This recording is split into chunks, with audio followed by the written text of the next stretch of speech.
We learn that Mr. Etzler is a native of Germany, and originally his readers across the water, owing, we suppose, to the recent spread of Fourier's doctrines. It is one of the signs of the times. We confess that we have risen from reading this book with enlarged ideas and grander conceptions of our duties in this world. It did expand us a little. It is worth attending to, if only that it entertains large questions. Consider what Mr. Etzler proposes, fellow men. Wherever ye full forms of nature shall so be to of worms, when nature shall vort see. When all of her forms and imaginable refinements of luxury, and in all imaginable refinements of luxury, and in the most delightful gardens and roads for transporting heightful gardens in 24 hours, may cover the ode to ones, and where the in powers and with hours, may level mountains and powers and luxuries, bearing gardens and swamps, and intersect the lands, and roads for transporting heavy with beautiful canals, and roads for transporting heavy loads of many thousand muctions in 24 hours, may cover the ocean with floating islands, movable in any desired. Mankind may thus live in and enjoy a new world, far superior to the present, and raise themselves far higher in the scale of being. It would seem from this, and various indications beside, that there is a transcendentalism in mechanics as well as in ethics. While the whole field of the one reformer lies beyond the boundaries of space, the other is pushing his schemes for the elevation of the race to its utmost limits. While one scours the heavens, the other sweeps the earth. One says he will reform himself, and then nature and circumstances will be right. Let us not obstruct ourselves, for that is the greatest friction. It is of little importance though a cloud obstruct the view of the astronomer compared with his own blindness. The other will reform nature and circumstances, and then man will be right. Talk no more vaguely, says he, of reforming the world. I will reform the globe itself. What matters it whether I remove this humor out of my flesh, or this pestilent humor from the fleshy part of the globe? Nay, is not the latter the more generous course? At present the globe goes with a shattered constitution in its orbit.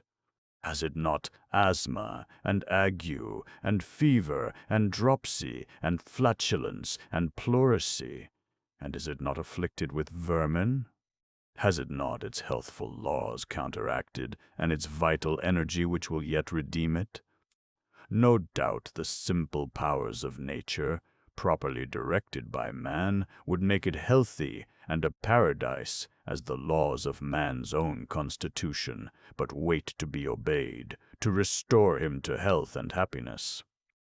Our panaceas cure but few ails. Our general hospitals are private and exclusive. We must set up another hygiene than is now worshipped. Do not the quacks even direct small doses for children, larger for adults, and larger still for oxen and horses? Let us remember that we are to prescribe for the globe itself. This fair homestead has fallen to us, and how little have we done to improve it, how little have we cleared and hedged and ditched. We are too inclined to go hence to a better land, without lifting a finger, as our farmers are moving to the Ohio soil. But would it not be more heroic and faithful to till and redeem this New England soil of the world? The still youthful energies of the globe have only to be directed in their proper channel. Every gazette brings accounts of the untutored freaks of the wind, shipwrecks and hurricanes which the mariner and planter accept as special or general providences. But they touch our consciences, they remind us of our sins. Another deluge would disgrace mankind. We confess we never had much respect for that antediluvian race. A thoroughbred businessman cannot enter heartily upon the business of life without first looking into his accounts. How many things are now at loose ends? Who knows which way the wind will blow tomorrow? Let us not succumb to nature. We will marshal the clouds and restrain the tempests. We will bottle up pestilent exhalations. We will probe for earthquakes, grub them up, and give vent to the dangerous gases. We will disembowel the volcano and extract its poison, take its seed out. We will wash water and warm fire and cool ice and underprop the earth. We will teach birds to fly and fishes to swim and ruminants to chew the cud. It is time we had looked into these things. And it becomes the moralist, too, to inquire what man might do to improve and beautify the system, what to make the stars shine more brightly, the sun more cheery and joyous, the moon more placid and content. Could he not heighten the tints of flowers and the melody of birds? Does he perform his duty to the inferior races? Should he not be a god to them? What is the part of magnanimity to the whale and the beaver? Should we not fear to exchange places with them for a day, lest by their behavior they should shame us? Might we not treat with magnanimity the shark and the tiger, not descend to meet there on their own level with spears of shark's teeth and bucklers of tiger's skin? We slander the hyena. Man is the fiercest and cruelest animal. Ah, he is of little faith. Even the erring comets and meteors would thank him, and return his kindness in their kind. How meanly and grossly do we deal with nature! Could we not have a less gross labor? What else do these fine inventions suggest? Magnetism, the daguerreotype, electricity. Can we not do more than cut and trim the forest? Can we not assist in its interior economy, in the circulation of the sap? Now we work superficially and violently. We do not suspect how much might be done to improve our relation to animated nature, what kindness and refined courtesy there might be. There are certain pursuits which, if not wholly poetic and true, do at least suggest a nobler and finer relation to nature than we know. The keeping of bees, for instance, is a very slight interference. It is like directing the sunbeams. All nations, from the remotest antiquity, have thus fingered nature. There are Hymettus and Hybla, and how many bee-renowned spots beside. There is nothing gross in the idea of these little herds. They hum like the faintest low of kine in the meads. A pleasant reviewer has lately reminded us that in some places they are led out to pasture where the flowers are most abundant. Columella tells us, says he, that the inhabitants of Arabia sent their hives into Attica to benefit by the later blowing flowers. Annually are the hives in immense pyramids carried up the Nile in boats and suffered to float slowly down the stream by night, resting by day as the flowers put forth along the banks, and they determine the richness of any locality, and so the profitableness of delay by the sinking of the boat in the water. We are told, by the same reviewer, of a man in Germany whose bees yielded more honey than those of his neighbors, with no apparent advantage, but at length he informed them that he had turned his hives 1 degree more to the east, and so his bees, having 2 hours the start in the morning, got the first sip of honey. Here there is treachery and selfishness behind all this, but these things suggest to the poetic mind what might be done. Many examples there are of a grosser interference, yet not without their apology.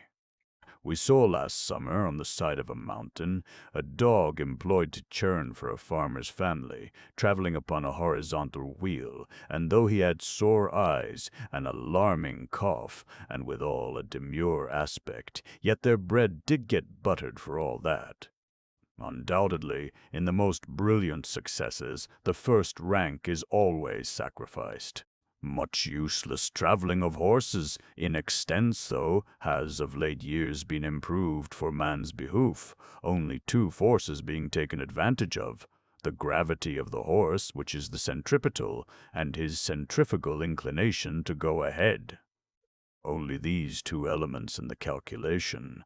And is not the creature's whole economy better economized thus? Are not all finite beings better pleased with motions relative than absolute? And what is the great globe itself but such a wheel, a larger treadmill, so that our horses' freest steps over prairies are oftentimes balked and rendered of no avail by the earth's motion on its axis? But here he is, the central agent and motive power, and, for variety of scenery, being provided with a window in front, do not the ever-varying activity and fluctuating energy of the creature himself work the effect of the most varied scenery on a country road? It must be confessed that horses at present work too exclusively for men, rarely men for horses, and the brute degenerates in man's society. It will be seen that we contemplate a time when man's will shall be law to the physical world, and he shall no longer be deterred by such abstractions as time and space, height and depth, weight and hardness, but shall indeed be the lord of creation. Well, says the faithless reader, life is short, but art is long. Where is the power that will effect all these changes? This it is the very object of Mr. Etzler's volume to show. At present he would merely remind us that there are innumerable and immeasurable powers already existing in nature, unimproved on a large scale, or for generous and universal ends, amply sufficient for these purposes. He would only indicate their existence, as a surveyor makes known the existence of a water power on any stream, but for their application he refers us to a sequel to this book called the mechanical system. A few of the most obvious and familiar of these powers are the wind, the tide, the waves, the sunshine. Let us consider their value. Globe. It appears from observation of a sailing vessel and from scientific tables that the average power of the wind is equal to that of 1 horse for every 100 square feet. We know, says our author, that ships of the first class carry sails 200 feet high. We may, therefore, equally, on land, oppose to the wind surfaces of the same height. Imagine a line of such surfaces 1 mile, or about 5,000 feet long. They would then contain 1,000 square feet. Let these surfaces intersect the direction of the wind at right angles by some contrivance, and receive, consequently, its full power at all times. Its average power being equal to 1 horse for every 100 square feet, the total power would be equal to 1,000,000 divided by 100, or 10,000 horses' power. Allowing the power of 1 horse to equal that of 10 men, the power of 10,000 horses is equal to 100,000 men. But as men cannot work uninterruptedly, but want about half the time for sleep and repose, the same power would be equal to 200,000 men.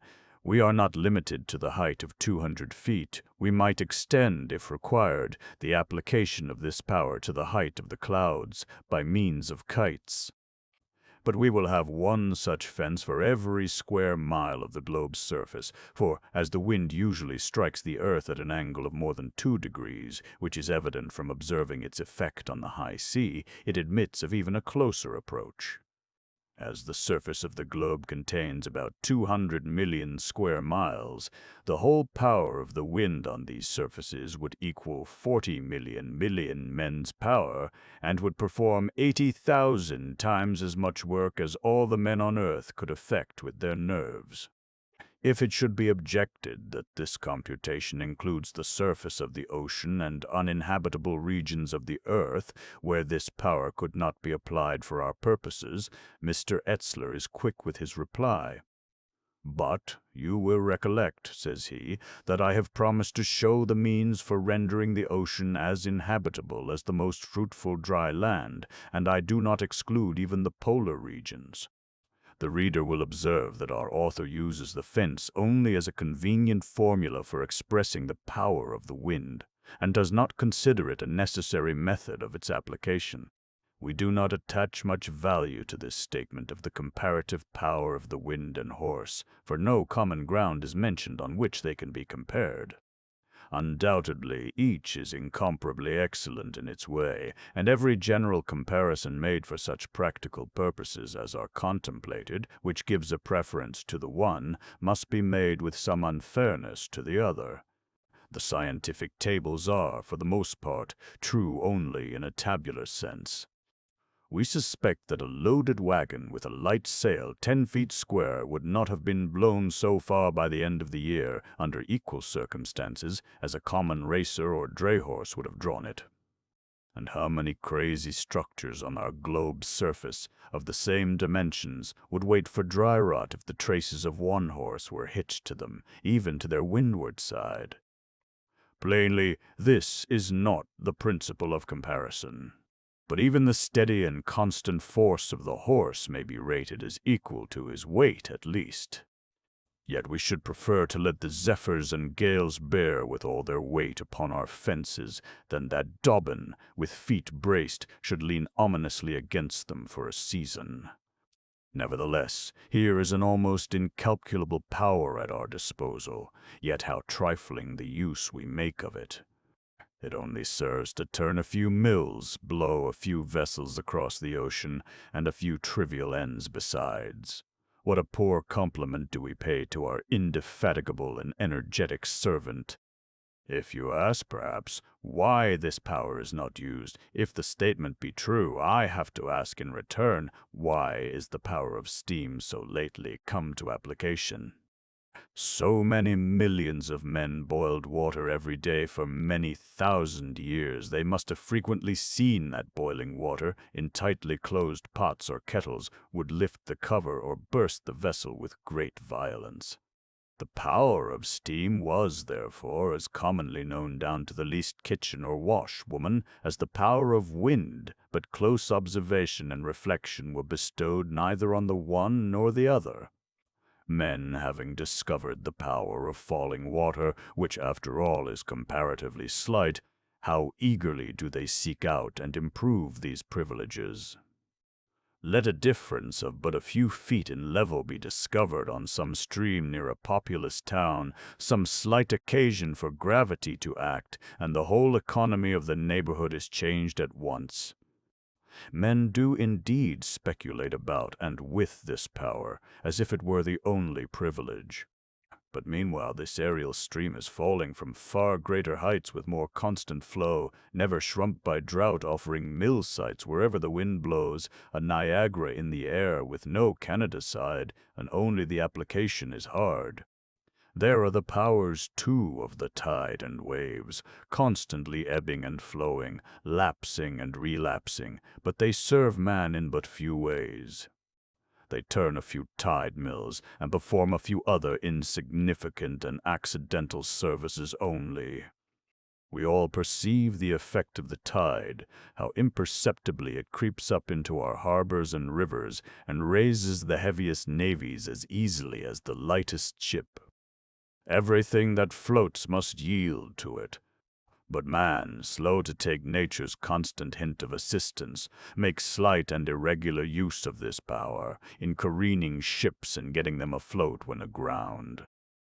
The following is Mr. Etzler's calculation on this head. To form a conception of the power which the tide affords, let us imagine a surface of 100 miles square, or 10,000 square miles, where the tide rises and sinks on an average 10 feet.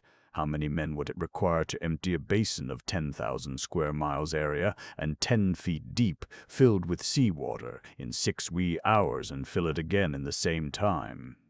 As one man can raise 8 cubic feet of seawater per minute, and in 6 hours, 3,000, it would take 1,000,000 men, or as they could work only half the time, 400,000 to raise 3,000 cubic feet, or the whole quantity required in the given time. This power may be applied in various ways. A large body of the heaviest materials that will float may first be raised by it, and being attached to the end of a balance reaching from the land, or from a stationary support, fastened to the bottom, when the tide falls, the whole weight will be brought to bear upon the end of the balance.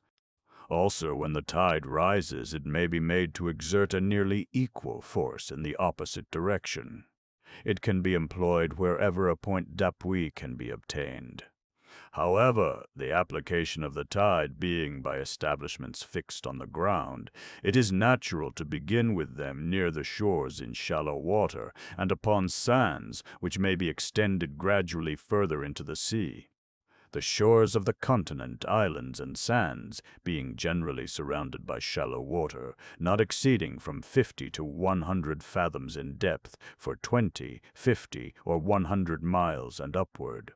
The coasts of North America, with their extensive sandbanks, islands, and rocks, may easily afford, for this purpose, a ground about 3,000 miles long and, on an average, 100 miles broad, or 300,000 square miles, which, with a power of 200,000 men per square mile, as stated, at 10 feet tide, will be equal to 72,000 millions of men, or for every mile of coast, a power of 24 millions of men. Rafts of any extent fastened on the ground of the sea along the shore and stretching far into the sea may be covered with fertile soil, bearing vegetables and trees of every description, the finest gardens equal to those the firm land may admit of, and buildings and machineries which may operate, not only on the sea where they are, but which also, by means of mechanical connections, may extend their operations for many miles into the continent. Etzler's Mechanical System, page 24.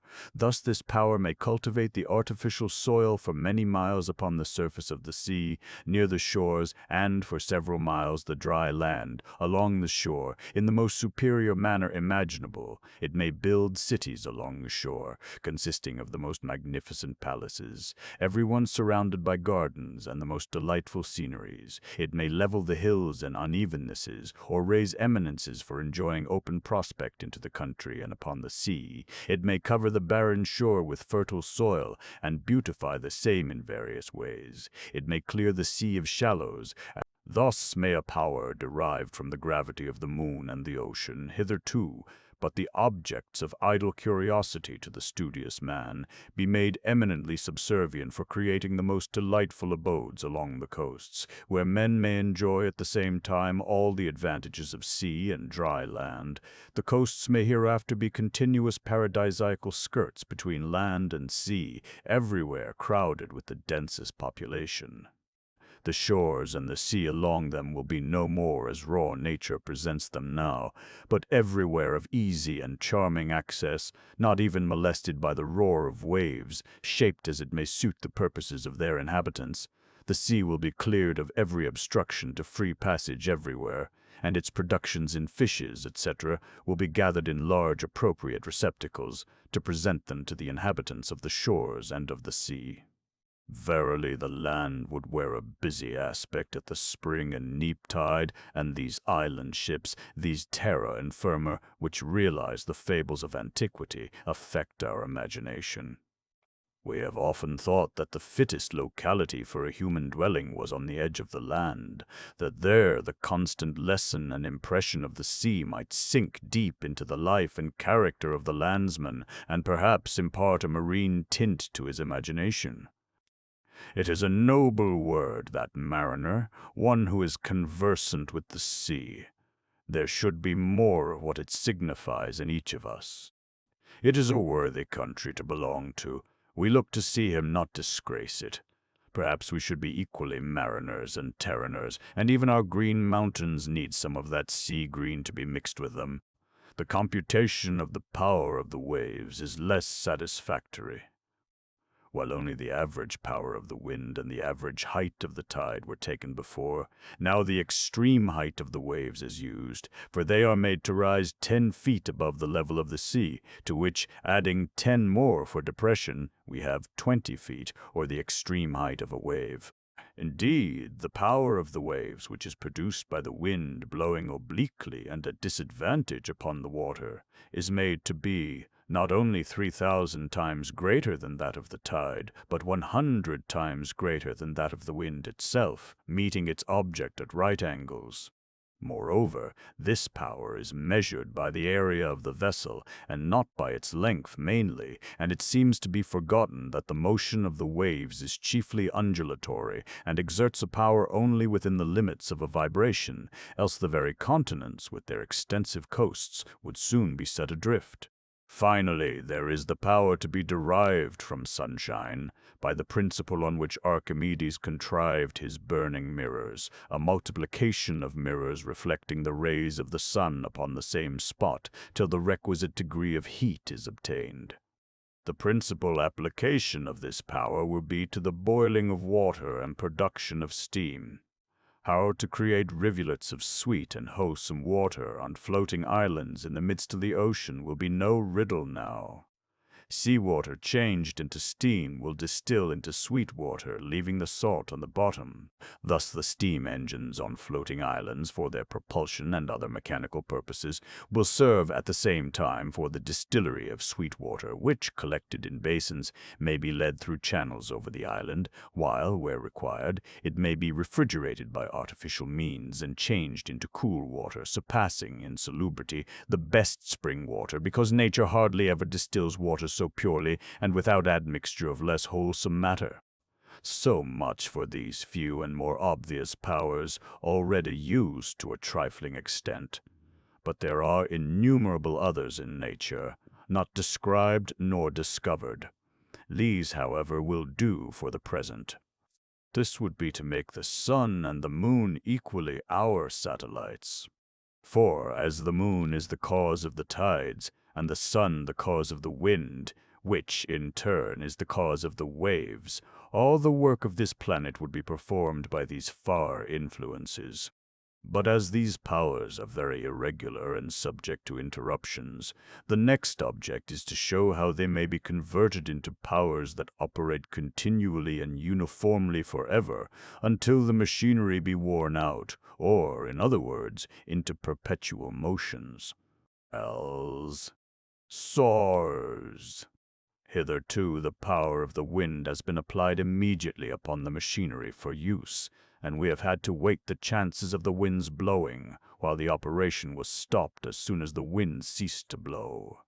But the manner, which I shall state hereafter, of applying this power is to make it operate only for collecting or storing up power, and then to take out of this store, at any time, as much as may be wanted for final operation upon the machines.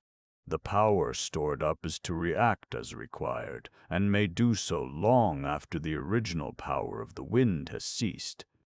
And though the wind should cease for intervals of many months, we may have by the same power a uniform perpetual motion in a very simple way.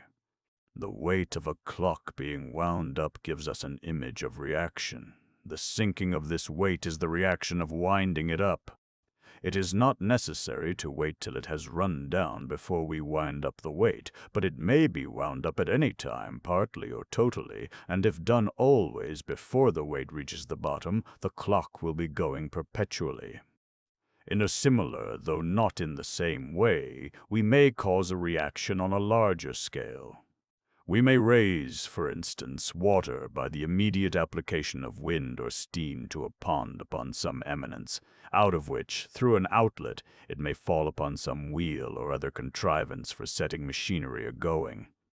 Thus we may store up water in some eminent pond, and take out of this store at any time as much water through the outlet as we want to employ, by which means the original power may react for many days after it has ceased. Sure, such reservoirs of moderate elevation or size need not be made artificially, but will be found made by nature very frequently, requiring but little aid for their completion. They require no regularity of form. Any valley with lower ground in its vicinity would answer the purpose. Small crevices may be filled up. Such places may be eligible for the beginning of enterprises of this kind. The greater the height, of course, the less water required. But suppose a level and dry country, then hill and valley and eminent pond, are to be constructed by main force, or if the springs are unusually low, then dirt and stones may be used, and the disadvantage arising from friction will be counterbalanced by their greater gravity. Nor shall a single rood of dry land be sunk in such artificial ponds as may be wanted, but their surfaces may be covered with rafts decked with fertile earth, and all kinds of vegetables which may grow there as well as anywhere else. And finally, by the use of thick envelopes retaining the heat, and other contrivances, the power of steam caused by sunshine may react at will, and thus be rendered perpetual, no matter how often or how long the sunshine may be interrupted. Etzler's mechanical system. Here is power enough, one would think, to accomplish somewhat. These are the powers below. O ye millwrights, ye engineers, ye operatives and speculators of every class, never again complain of a want of power. It is the grossest form of infidelity. The question is, not how we shall execute, but what. Let us not use in a niggardly manner what is thus generously offered. Consider what revolutions are to be effected in agriculture. First, in the new country, a machine is to move along, taking out trees and stones to any required depth and piling them up in convenient heaps. Then the same machine, with a little alteration, is to plane the ground perfectly, till there shall be no hills nor valleys, making the requisite canals, ditches, and roads as it goes along. The same machine, with some other little alterations, is then to sift the ground thoroughly, supply fertile soil from other places if wanted, and plant it, and finally the same machine, with a little addition, is to reap and gather in the crop, thresh and grind it, or press it to oil, or prepare it any way for final use. For the description of these machines, we are referred to Etzler's mechanical system, pages 11 to 27. We should be pleased to see that mechanical system, though we have not been able to ascertain whether it has been published or only exists as yet in the design of the author. We have great faith in it, but we cannot stop for applications now. Any wilderness, even the most hideous and sterile, may be converted into the most fertile and delightful gardens. The most dismal swamps may be cleared of all their spontaneous growth, filled up and leveled and intersected by canals, ditches, and aqueducts for draining them entirely. The soil, if required, may be meliorated by covering or mixing it with rich soil taken from distant places, and the same be molded to fine dust, leveled, sifted from all roots, weeds, and stones, and sowed and planted in the most beautiful order and symmetry, with fruit trees and vegetables of every kind that may stand the climate. New facilities for transportation and locomotion are to be adopted.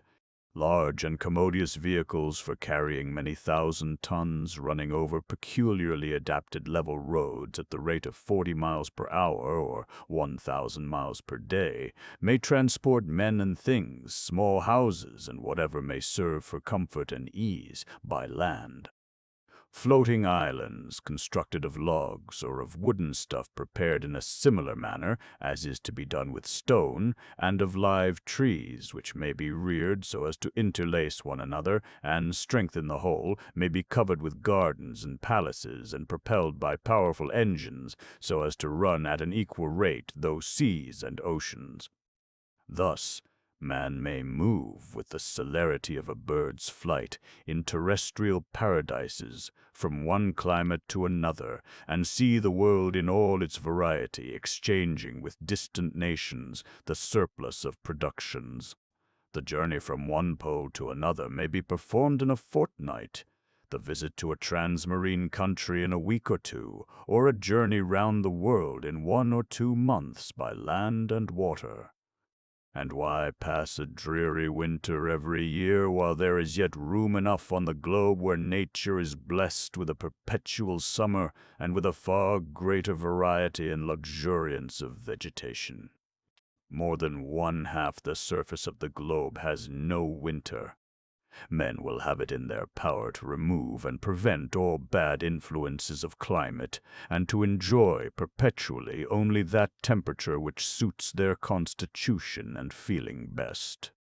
Who knows but by accumulating the power until the end of the present century, using meanwhile only the smallest allowance, reserving all that blows, all that shines, all that ebbs and flows, all that dashes, we may have got such a reserved accumulated power as to run the earth off its track into a new orbit some summer, and so change the tedious vicissitude of the seasons.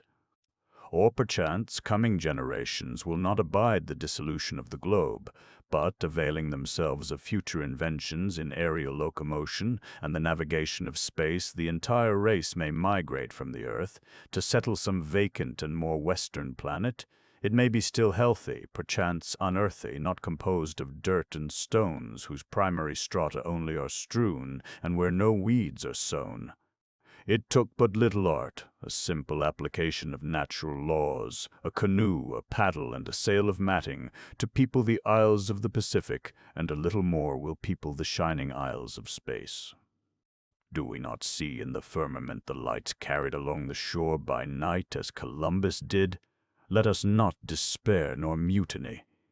The dwellings also ought to be very different from what is known, if the full benefit of our means is to be enjoyed. They are to be of a structure for which we have no name yet. They are to be neither palaces, nor temples, nor cities, but a combination of all, superior to whatever is known. Earth may be baked into bricks or even vitrified stone by heat. We may bake large masses of any size and form into stone and vitrified substance of the greatest durability, lasting even thousands of years, out of clay earth or of stones ground to dust by the application of burning mirrors.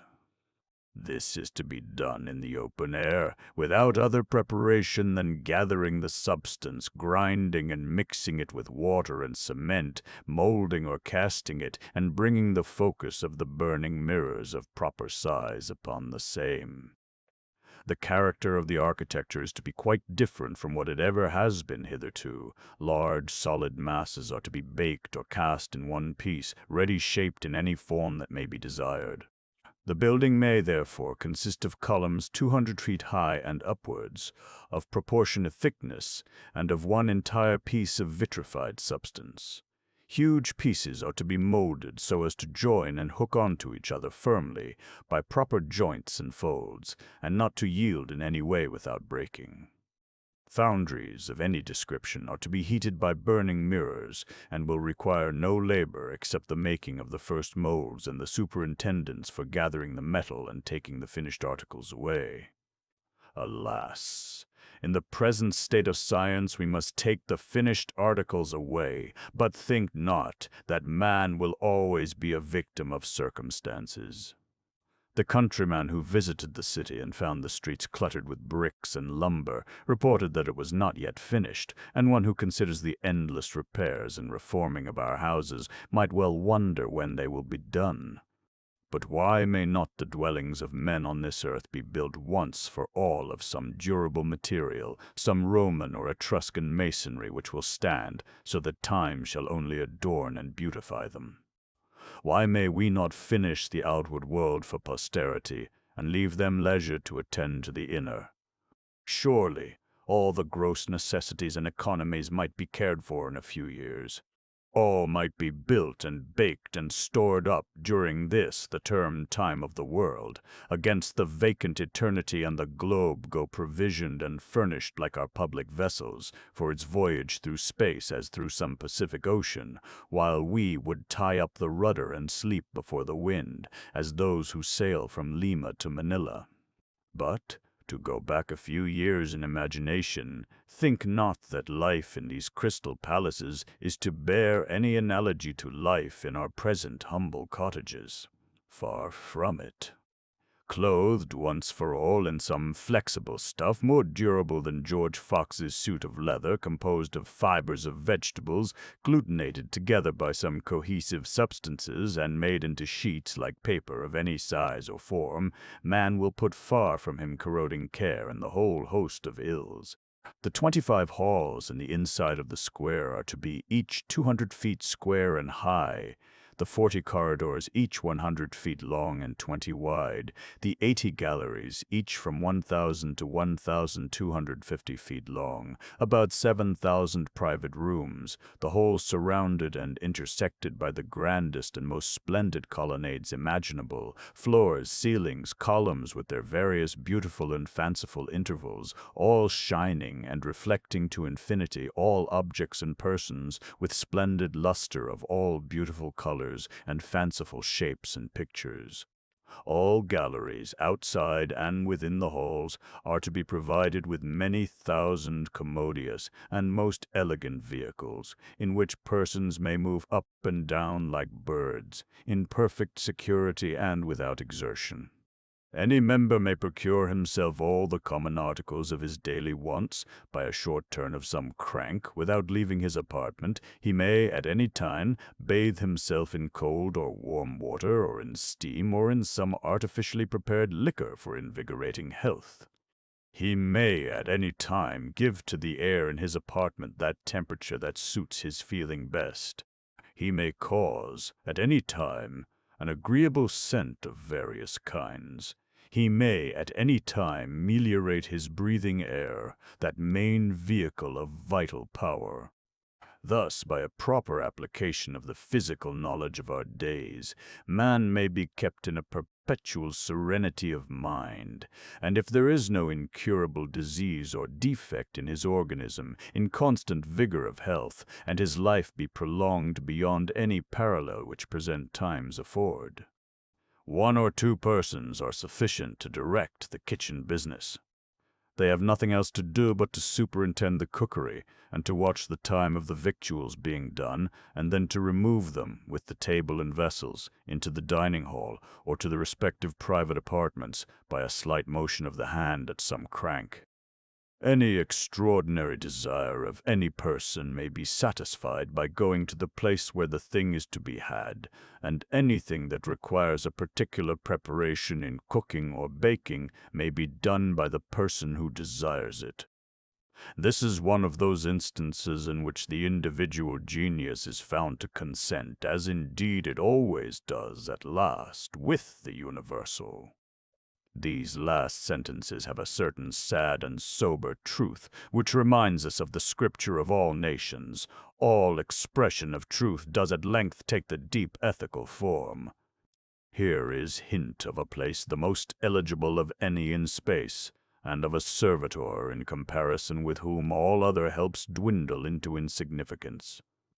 We hope to hear more of him anon, for even a crystal palace would be deficient without his invaluable services. And as for the environs of the establishment, there will be afforded the most enrapturing views to be fancied out of the private apartments, from the galleries, from the roof, from its turrets and cupolas, gardens as far as the eye can see, full of fruits and flowers, arranged in the most beautiful order, with walks, colonnades, aqueducts, canals, ponds, plains, amphitheaters, terraces, fountains, sculptural works, pavilions, gondolas, places for public amusement, etc., to delight the eye and fancy, the taste and smell. Ideals. Tyar. The walks and roads are to be paved with hard vitrified large plates, so as to be always clean from all dirt in any weather or season.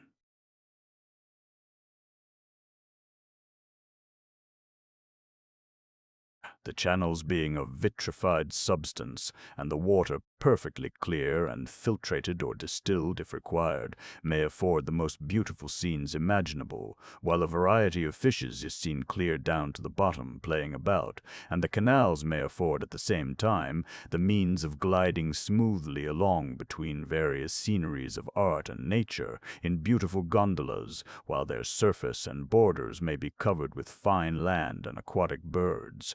The walks may be covered with porticos, adorned with magnificent columns, statues, and sculptural works, all of vitrified substance, and lasting forever, while the beauties of nature around heighten the magnificence and deliciousness. The night affords no less delight to fancy and feelings. An infinite variety of grand, beautiful, and fanciful objects and sceneries, radiating with crystalline brilliancy by the illumination of gaslight. The human figures themselves, arrayed in the most beautiful pomp fancy may suggest, or the eye desire, shining even with brilliancy of stuffs and diamonds, like stones of various colors, elegantly shaped and arranged around the body, all reflected 1,000-fold in huge mirrors and reflectors of various forms, theatrical scenes of a grandeur and magnificence, and enrapturing illusions unknown yet, in which any person may be either a spectator or an actor. At night, the roof and the inside and outside of the whole square are illuminated by gaslight, which in the mazes of many-colored crystal-like colonnades and vaultings is reflected with a brilliancy that gives to the whole a luster of precious stones as far as the eye can see.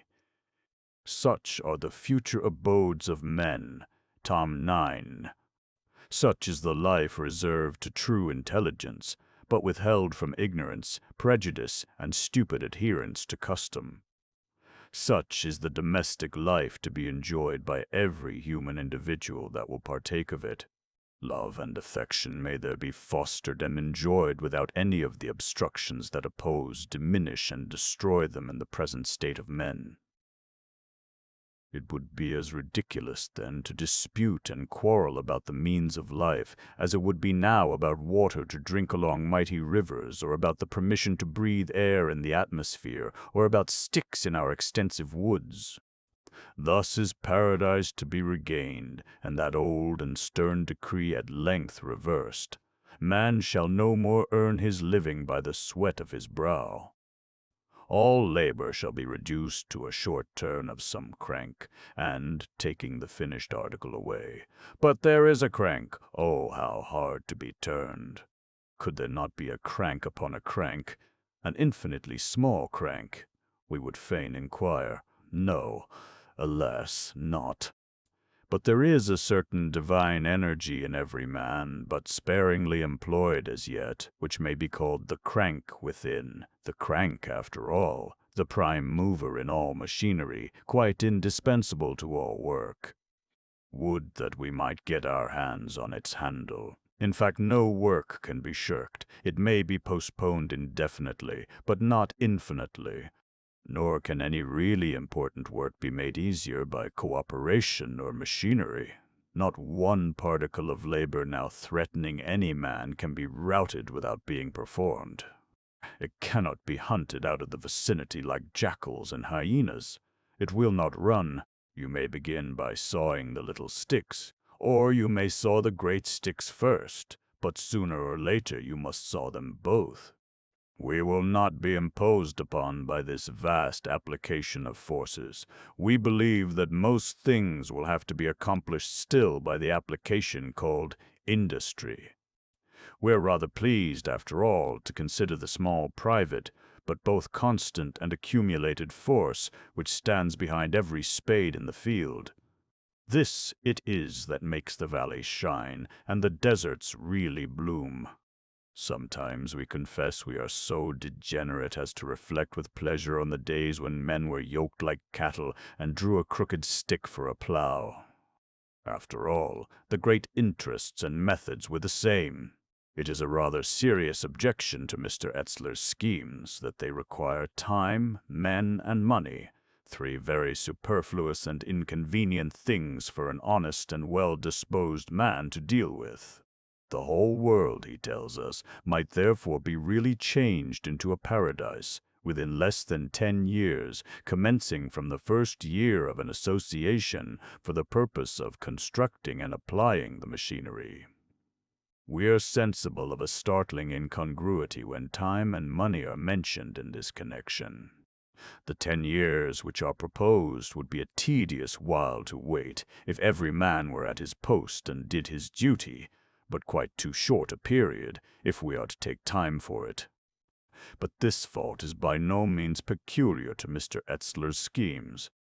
There is far too much hurry and bustle, and too little patience and privacy in all our methods, as if something were to be accomplished in centuries. The true reformer does not want time, nor money, nor cooperation, nor advice. What is time but the stuff delay is made of? And depend upon it, our virtue will not live on the interest of our money. He expects no income but our outgoes. So soon as we begin to count the cost begins. And as for advice, the information floating in the atmosphere of society is as evanescent and unserviceable to him as gossamer for clubs of Hercules. There is absolutely no common sense. It is common nonsense. If we are to risk a cent or a drop of our blood, who then shall advise us? For ourselves, we are too young for experience. Who is old enough? We are older by faith than by experience. In the unbending of the arm to do the deed, there is experience worth all the maxims in the world. It will now be plainly seen that the execution of the proposals is not proper for individuals. Whether it be proper for government at this time, before the subject has become popular, is a question to be decided. All that is to be done is to step forth after mature reflection, to confess loudly one's conviction, and to constitute societies. Man is powerful, but in union with many. Nothing great for the improvement of his own condition or that of his fellow men can ever be effected by individual enterprise. Alas, this is the crying sin of the age, this want of faith in the prevalence of a man. Nothing can be effected but by one man. He who wants help wants everything. True, this is the condition of our weakness, but it can never be the means of our recovery. We must first succeed alone, that we may enjoy our success together. We trust that the social movements which we witness indicate an aspiration not to be thus cheaply satisfied. In this matter of reforming the world, we have little faith in corporations. Not thus was it first formed. But our author is wise enough to say that the raw materials for the accomplishment of his purposes are iron, copper, wood, earth chiefly, and a union of men whose eyes and understanding are not shut up by preconceptions. Aye, this last may be what we want mainly, a company of odd fellows indeed. Small shares of $20 will be sufficient, in all from 200,000 to 30,000, to create the first establishment for a whole community of from 3,000 to 4,000 individuals. At the end of 5 years we shall have a principal of $200 millions, and so paradise will be wholly regained at the end of the 10th year. But alas, the 10 years have already elapsed, and there are no signs of Eden yet, for want of the requisite funds to begin the enterprise in a hopeful manner. Yet it seems a safe investment. Perchance they could be hired at a low rate, the property being mortgaged for security, and, if necessary, it could be given up in any stage of the enterprise, without loss, with the fixtures. Mr. Etzler considers this address as a touchstone to try whether our nation is in any way accessible to these great truths for raising the human creature to a superior state of existence in accordance with the knowledge and the spirit of the most cultivated minds of the present time. He has prepared a constitution, short and concise, consisting of 21 articles, so that wherever an association may spring up, it may go into operation without delay, and the editor informs us that communications on the subject of this book may be addressed to C.F. Stolmeyer, No. 6, Upper Charles Street, Northampton Square, London. But we see two main difficulties in the way. First, the successful application of the powers by machinery. We have not yet seen the mechanical system. And, secondly, which is infinitely harder, the application of man to the work by faith. This it is, we fear, which will prolong the 10 years to 10,000 at least. It will take a power more than 80,000 times greater than all the men on earth could effect with their nerves to persuade men to use that which is already offered them. Even a greater than this physical power must be brought to bear upon that moral power. Faith, indeed, is all the reform that is needed. It is itself a reform.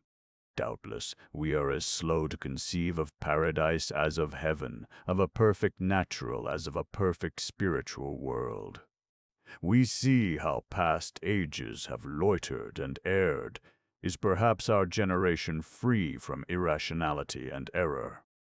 Have we perhaps reached now the summit of human wisdom, and need no more to look out for mental or physical improvement?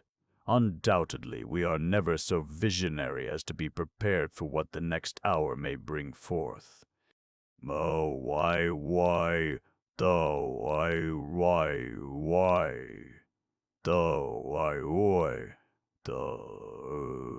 ryu, my deus, though I ryu, my deu for, my counter nai, why sentios, my ryu skill center, my ryu wes, why vires riles are ryoger.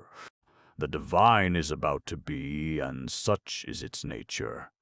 In our wisest moments we are secreting a matter which, like the lime of the shellfish, encrusts us quite over, and well for us if, like it, we cast our shells from time to time, though they be pearl and of fairest tint.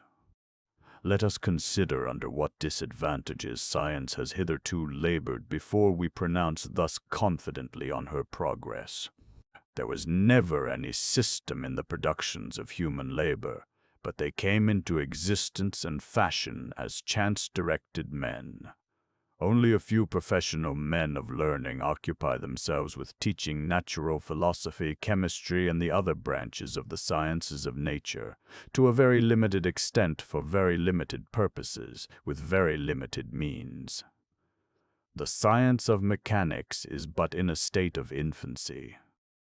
It is true, improvements are made upon improvements, instigated by patents of government, but they are made accidentally or at haphazard. There is no general system of this science, mathematical as it is, which develops its principles in their full extent, and the outlines of the application to which they lead. There is no idea of comparison between what is explored and what is yet to be explored in this science. The ancient Greeks placed mathematics at the head of their education. But we are glad to have filled our memory with notions, without troubling ourselves much with reasoning about them. Mr. Etzler is not one of the enlightened practical men, the pioneers of the actual, who move with the slow, deliberate tread of science, conserving the world, who execute the dreams of the last century, though they have no dreams of their own, yet he deals in the very raw but still solid material of all inventions. He has more of the practical than usually belongs to so bold a schemer, so resolute a dreamer. Yet his success is in theory and not in practice, and he feeds our faith rather than contents our understanding. His book wants order, serenity, dignity, everything, but it does not fail to impart what only man can impart to man of much importance, his own faith. It is true his dreams are not thrilling nor bright enough, and he leaves off to dream where he who dreams just before the dawn begins.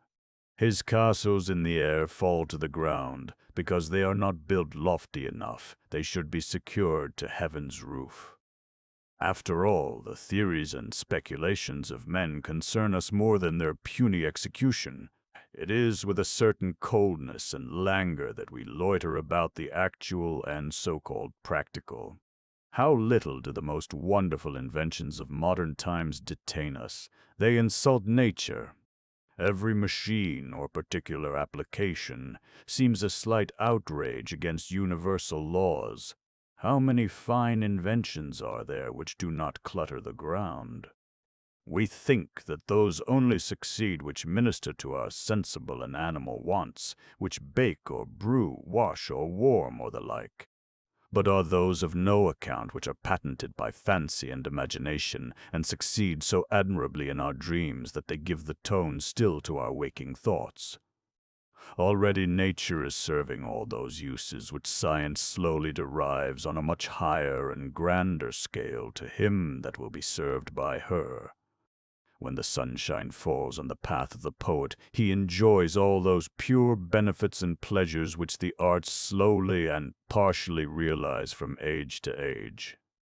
The winds which fan his cheek waft him the sum of that profit and happiness which their lagging inventions supply.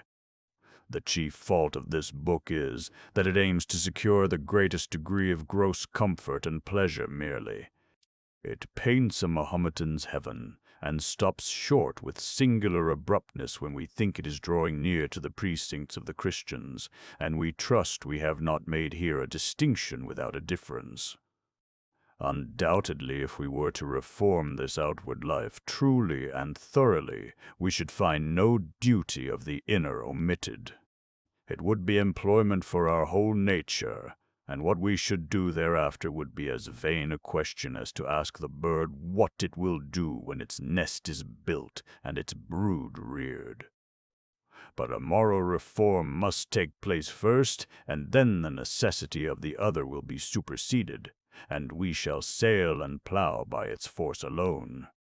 There is a speedier way than the mechanical system can show to fill up marshes, to drown the roar of the waves, to tame hyaenas, secure agreeable environs, diversify the land, and refresh it with rivulets of sweet water, and that is by the power of rectitude and true behavior.